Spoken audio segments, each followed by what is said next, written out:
Nella stagione 2025 a Venezia le compagnie di crocieristica passeranno a 25 rispetto alle 21 dell'anno precedente. Le navi da 45 a 50, i passeggeri, contando anche aliscafi e crociere fluviali, da 634.000 a 644.000. Variazioni a rialzo al momento contenute per una stagione che però è solo apparentemente come le altre.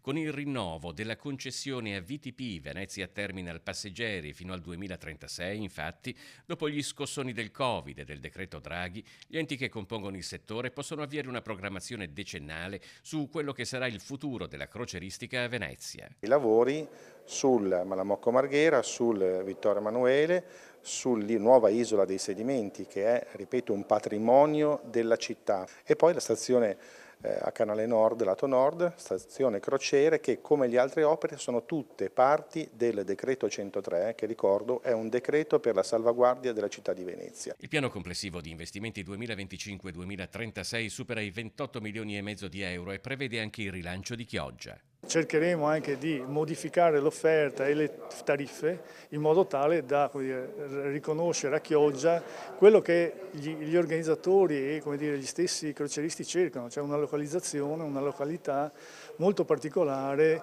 che ovviamente non è esattamente solo come Venezia, ma ha delle caratteristiche che le sono proprie. Non parlate di ritorno delle grandi navi, dicono al porto. Queste sono piccole e di lusso, navi di 300 metri di lunghezza al massimo per il lato nord, più piccole negli altri ormeggi, sul canale Vittorio Emanuele sotto le 55.000 tonnellate. Tutti i progetti poi sono all'insegna della sostenibilità non solo ambientale. Quello che sicuramente dobbiamo fare è capire quanto possono essere i flussi turistici sulla laguna che si possano sostenere e a quali condizioni. Quindi questi sono i due elementi. D'altra parte abbiamo parlato anche con le grandi compagnie di crociere, tutti sono disposti, diciamo così, anche ad fare dei sacrifici pur di venire a Venezia.